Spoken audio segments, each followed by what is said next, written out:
In the last video, we discussed the ways that open world games progress themselves through a variety of aspects such as story and quests, as well as making a crappy prototype questing system.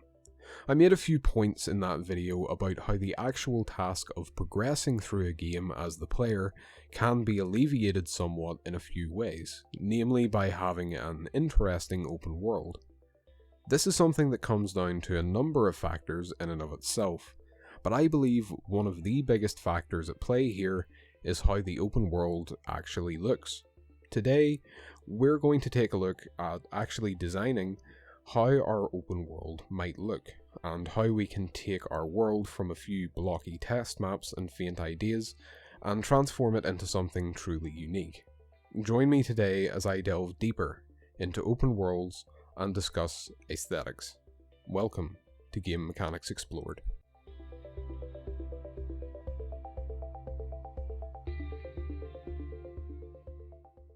In previous videos, I took a look at specific examples of open world games for their mechanics, but when it comes to how a specific game looks, take your pick. It's honestly hard to choose a standout example of a game that looks good, because so many of them do. Even if we just keep it to open world games, it gets even harder, because how the game looks is such an integral aspect. However, the point of discussion here is how these games handle various aspects of aesthetic design to bring across their open world, and sticking to our rule of three, we'll be looking at setting, design, and most importantly, atmosphere. So, we'll take a look at where we are, how it looks, and how all that can make us feel.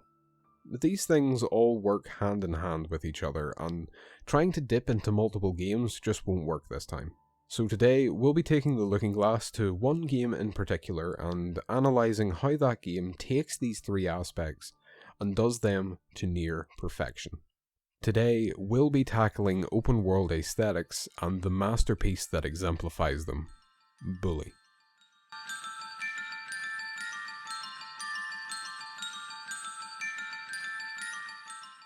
Setting is, in my mind, one of the most important things about game design. I don't think we give enough credit to just how effective setting can be in establishing a game. Soulsborne titles all feature really similar gameplay, but their setting is what truly sets them apart and what makes them feel different. Assassin's Creed is a series that is almost defined by having a pretty specific core gameplay loop and exploring that gameplay in various different settings. Likewise, with Bully, we have a game that at its core operates almost the exact same as GTA, but its setting takes those game mechanics and places them in a wholly different context, making the game feel unique, even though nothing has really truly changed. Instead of driving into oncoming traffic in the streets of Liberty City, we're skateboarding into oncoming traffic on the streets of Bulworth. Instead of getting arrested for lightly tapping a police car in Los Santos, we're getting detention for playing truant from class or just being out after curfew. In Bully, we aren't some gangster blowing stuff up and driving off high places, we're just some snot-nosed punk rebelling against the stuffy and boring establishment around him. Bully, in case you didn't know, was a bit of an odd duck in the Rockstar library. Sandwiched between the likes of GTA and Manhunt, Bully was definitely a departure from Rockstar's standard fare. It was like GTA was trying its hardest to see how much it could get away with without landing itself the dreaded adult-only rating. Bully, on the other hand, was seeing how far it could push its PG-13 rating.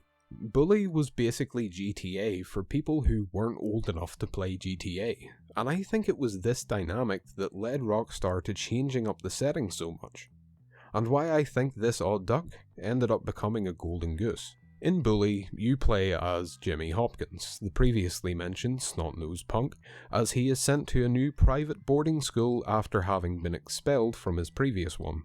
His new school, Bulworth Academy, is filled with the kind of top-notch social satire that Rockstar games used to thrive upon. The nerds are the nerdiest, the greasers are the greasiest, and the preps the preppiest. Rockstar's trademark cynical humour is here on full display. just brought down to a smaller and tighter focus. The setting here, for the most part, is the school itself, with Jimmy having to tackle school life on top of all the regular game stuff. Later on, the town will open up more and more as you navigate your way through the story. The setting is what makes this game truly special, and it's in no small part because the setting is not just some pointless veneer painted over what really could have been Diet GTA. The school isn't just a backdrop, and the town isn't just a few streets and buildings. You are a student of Bulworth Academy and a resident of Bulworth Town. I'm struggling to come up with the right words to describe it, but the game just does a great job of making you feel like you're a part of the world. Bully's setting is only as good as how well that setting is weaved into the game, and I'd say that Bully does it to perfection, and therein lies our Golden Goose's golden egg of a formula for maximising the setting of our game. Let's look at an example. You're not just a student of Bulworth Academy, you also go to this school like it's a school. There are school rules and classes to attend. You get detentions for getting caught by prefects while you're kicking the crap out of this fat nerd. You have a schedule to stick to and a dorm to try and get back to while you're falling asleep, except you never time it right and you end up falling asleep on the ground like a narcoleptic sloth. These are all things you'd expect from a regular school, but these are all products of the setting that Rockstar chose, and they're worked into the overarching gameplay. This is the first part of our formula.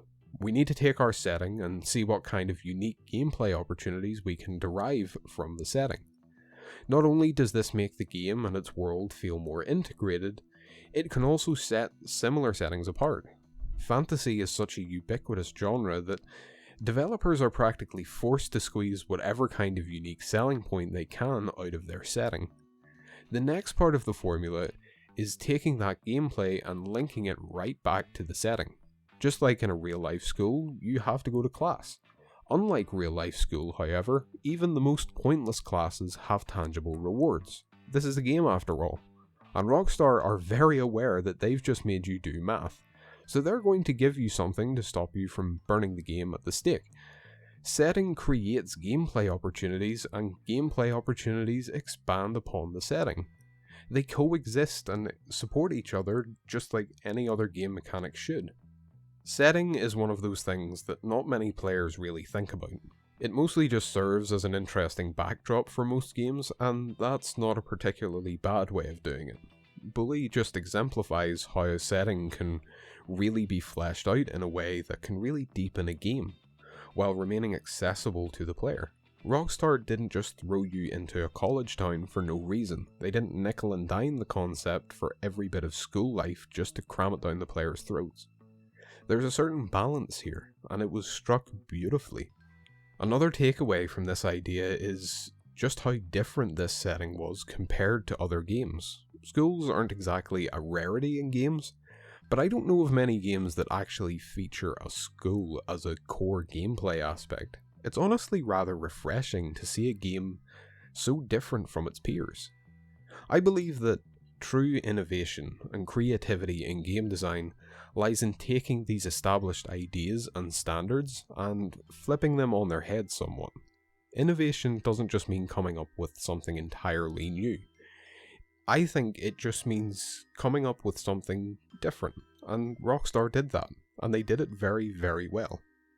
The main lesson here is that if integrated well into the open world that we're crafting, the setting can not only be the thing that separates your game from the rest, but the thing that keeps your player immersed and engaged in the open world around them. So many cookie-cutter places have been rolled out over the years, but I feel like taking just a little bit more consideration for how our setting influences our design, and vice versa, we can create something that at the very least has a chance of standing out. Bulworth will forever remain a memorable place for me, even though it's been quite a few years since I last played it through. It's a setting that just stuck out for all the right reasons, but as we discussed before, it was not the only thing that led to its overall quality.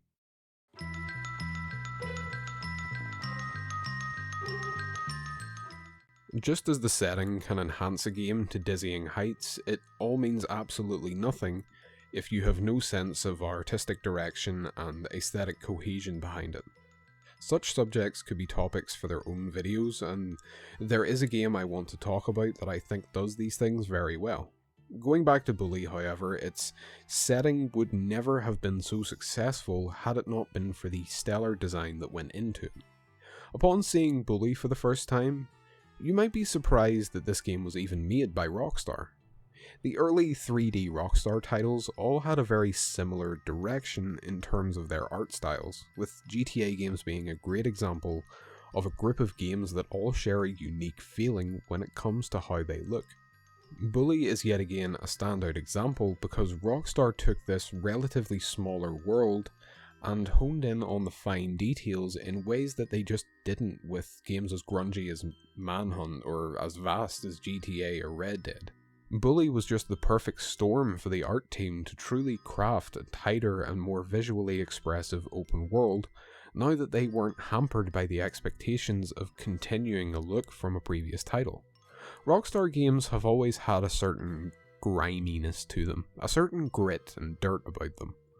They're basically fantasy games in realistic settings, but while Bully maintains this trademark style, it doesn't let it conflict with the presumed goal of making a more light-hearted, if tongue-in-cheek experience. Bullworth is not some sort of grey and brown bomb site like Manhunt's locales, and it's not a big smelly city like GTA. It's a varied college town environment that perfectly encapsulates that setting. Forcing in that old, desaturated look from the early PS2 and Xbox days would have just been a detriment to the game. So if you guys don't mind, I want to go off for a little while about Bully's visuals and how they contain a vastly important lesson about visual design that I think is so overlooked. It's something that I'm kind of passionate about, so this is going to come off as a bit of a rant. But I feel like this needs to be said, so buckle up. One thing I feel doesn't get enough attention in a lot of games and their art direction today is something that almost paradoxically should be standard knowledge to most designers. Color theory and color palettes are concepts that you'd be forgiven for thinking have become completely lost on most game developers. Time and time again, I play games that have absolutely no sense of how basic color theory or even cohesion in general should work. For those not in the know, the basic principles of color theory are based on the interactions between one or more colors, and the effect that those interactions have on us as the viewer. You have colors that are analogous to each other, meaning they're close together on the color wheel. You also have colors that are complementary, colors that are on opposing sides of the color wheel. The use of these kinds of colors contributes to your overall color palette, and while I won't go into the different kinds of psychological effects all the interactions have, it's important to know that they do have different effects, and choosing the right interactions and the right palette is integral to shaping your game's visual direction. Shadow of the Colossus is a game with a very analogous color palette, planting its visuals firmly in those gorgeous greys, yellows, and muted greens. Wander and Aggro and the Colossi serve this palette by being those contrasting blacks and browns, thrusting them forward as the main visual focus, but still remaining with the overall color palette, just with a different tone. On the flip side, we have a game like Spyro, whose main character, Spyro, is practically the sole complementary color in the entire game. The most abundant colors that Spyro's levels are painted with are almost always found on the opposite end of the color wheel from purple. Light blues, greens, yellows, oranges, and browns are all analogous to each other, while remaining as far away from purple as they can be. Both of these games, by coincidence, are absolute gold mines of visual design, and it's in no small part due to their firm understanding of color theory. Just look at Bully's logo, the coat of arms for Bullworth Academy, blue and gold. Complementary colours that grab the eye. The effect of these two colours together has literally been noted as far back as the Renaissance. And while I won't go as far to say that Rockstar's art team were poring over the writings of old masters, it's important to know just how well ingrained these concepts are in the field of art and design. These colours, especially blue, almost act as a sort of visual leitmotif for the entire game. It stands proud against any of the natural colour palettes of the game's many environments, no matter the season. This allows those same environments to naturally thrive without having the main character get lost in the shuffle. We see those analogous colours return once again to strike that perfect balance between the grimy Rockstar tones and the more uptuned Rockstar tenacious hue. The colour palette for Bully is a visual metaphor for the game's setting and tone, and it's beautiful.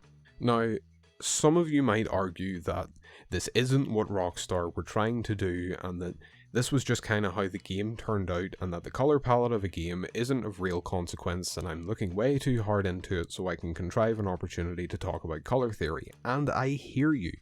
I just don't care. Colour is the universal language of visual expression, and gaming is no stranger to the realm of expressive sights to see. A game that builds its art direction upon a firm understanding of colour and tonality will just look better than a game that doesn't know what it's doing. These ideas and concepts are commonplace in art because they just work. We know they work, and we have known that they work, and why they work for centuries. There's just no argument that colours and the interactions between them have an effect on us. It's why stop signs are usually a nice, bold red, or why Sauron was never depicted as neon pink. Colour speaks to us in ways that words just can't. This is why colour theory is so important when it comes to communicating your creative vision in a visually creative medium. It might not seem that important, but I'd argue that that's what makes good visual design feel like a part of the world. If you aren't noticing it, then it's working. Bully might not seem like a masterclass in visual design, because there isn't anything about it that stands out in particular.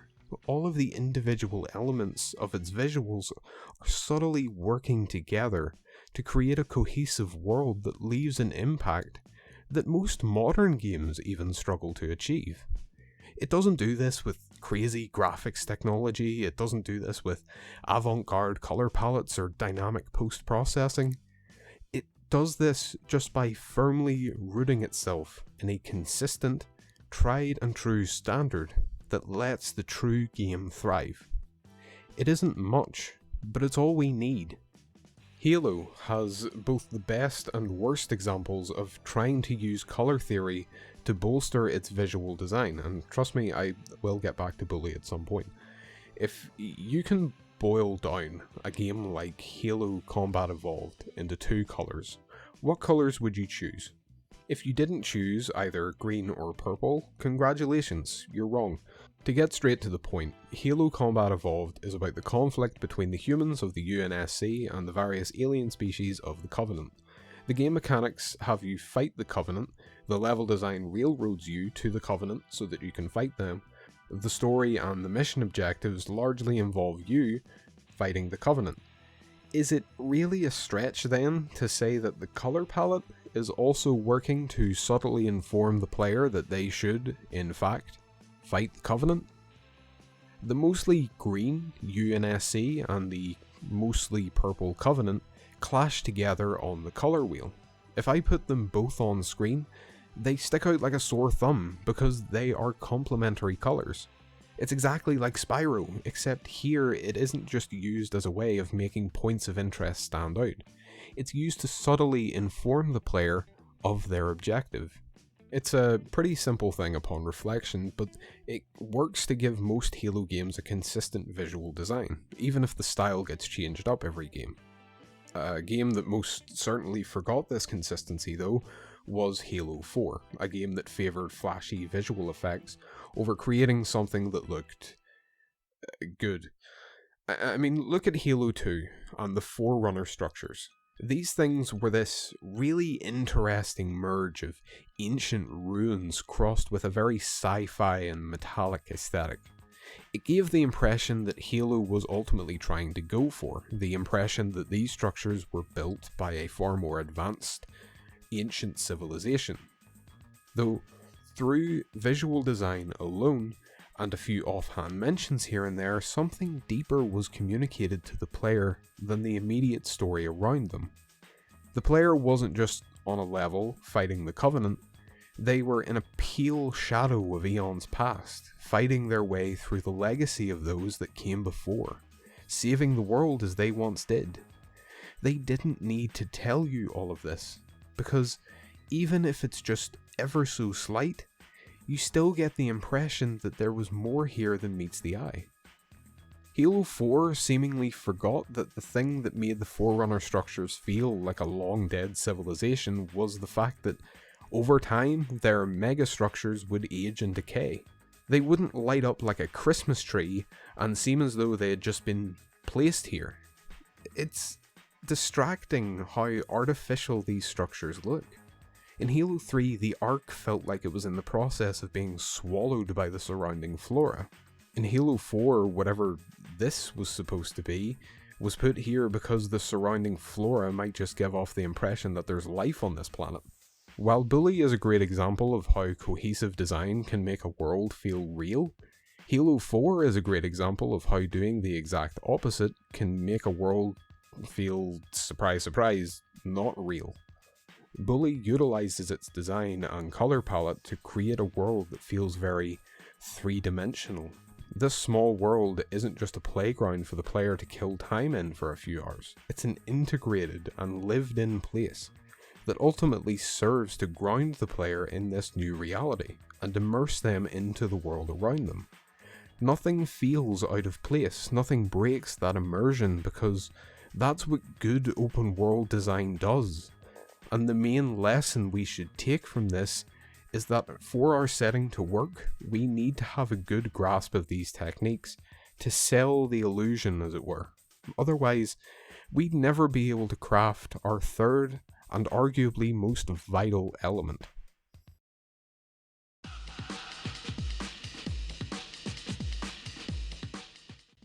The last thing to talk about is just how that colour theory can help communicate tone and atmosphere throughout many different aspects of a game.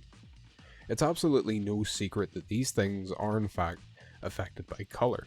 It's most likely the reason we refer to tone and atmosphere as light and dark, because light and dark colours have those effects. Bully doesn't strive for any extreme in this regard. It doesn't go for a lighter tone, and it doesn't go for a darker tone. Its colour palette features those more muted, natural tones that one might expect to see in this setting, those greys and browns and beiges.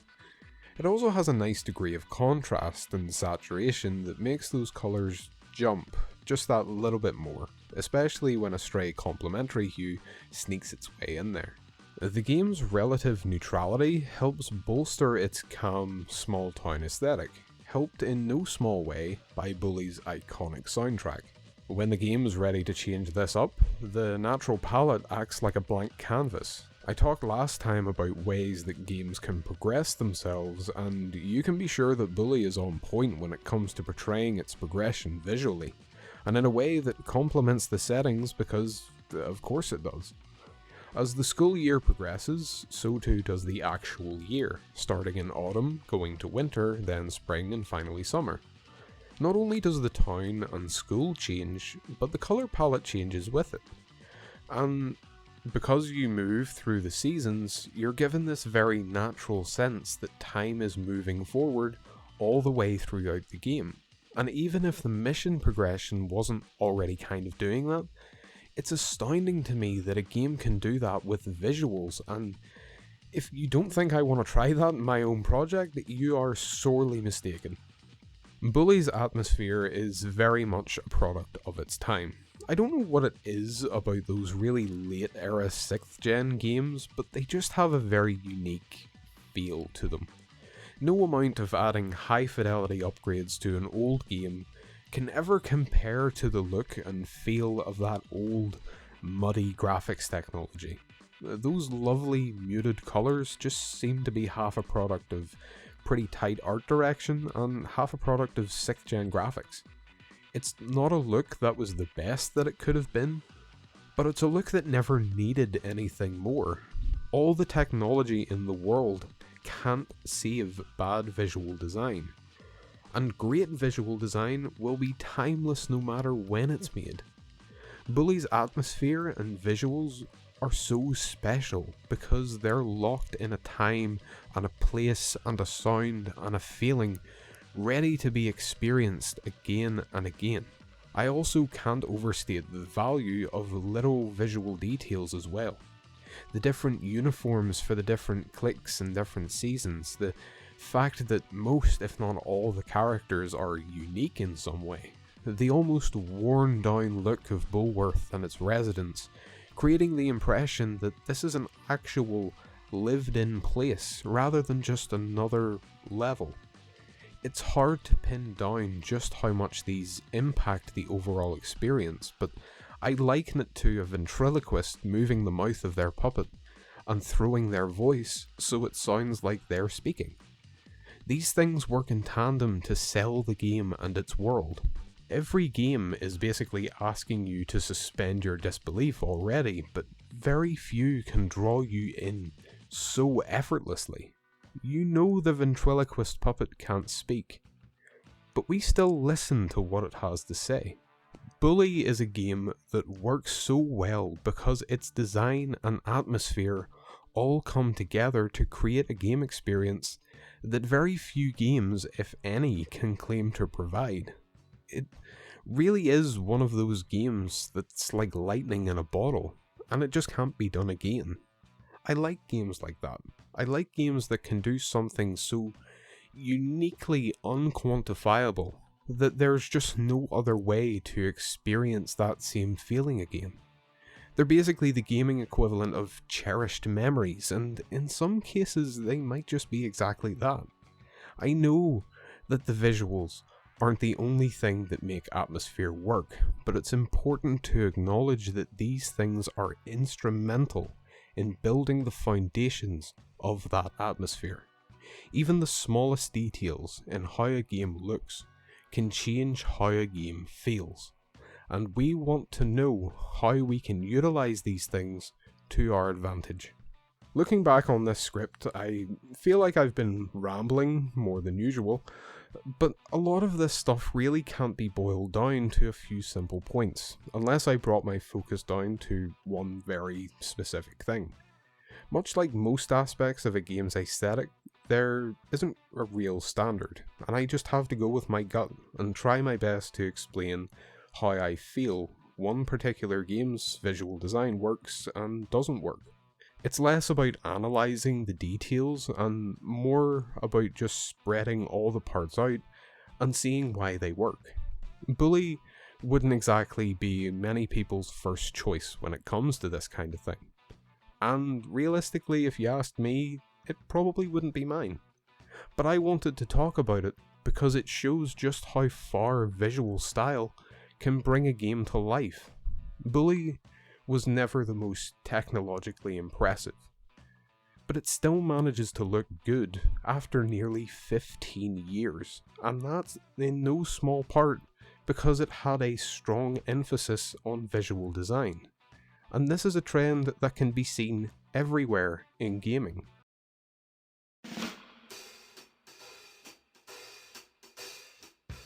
All of these design principles are pretty non-specific, and really just serve as guidelines for how one might go about designing how their game looks. So we'll take a look at a specific example and go into how I want to use these lessons in my own game. We'll take a look at setting first.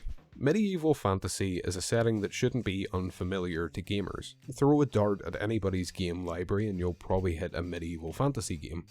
I took a random shelf of games from my collection and counted how many medieval fantasy games were there, and I got 19 games out of 50.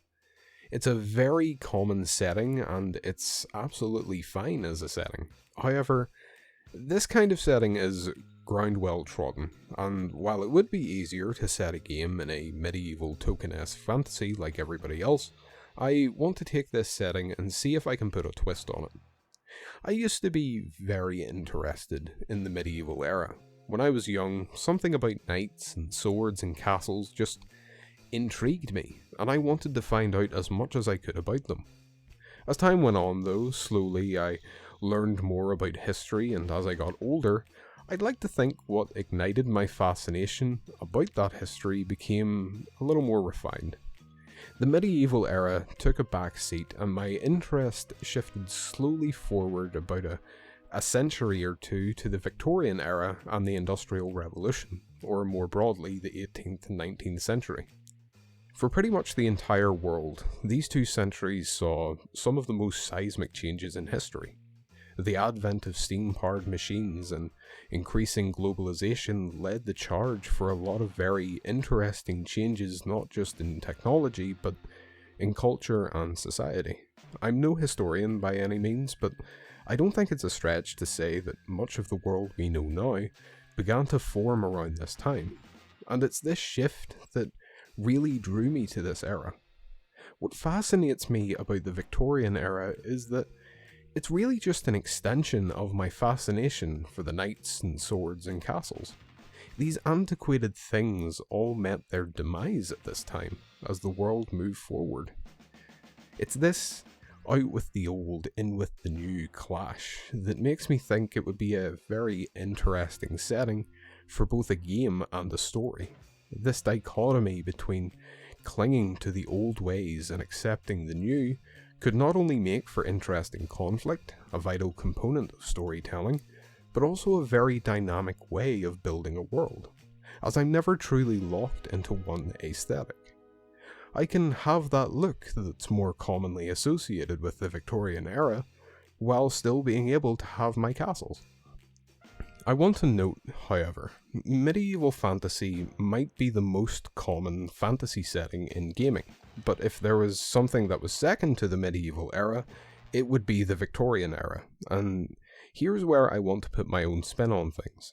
People don't really think of this era for what it was. Over the years, public opinion has really been swayed by its portrayal in various forms of media. So when people think of the Victorian era, they're actually thinking of Victorian London. Usually well into the Industrial Revolution. Huge cities caked in factory soot, tall Regency-era buildings and dark, dirty streets. As much as we can credit Tolkien for forging how fantasy is seen in the West, I feel like the origin of how we see the Victorian era was created by Charles Dickens.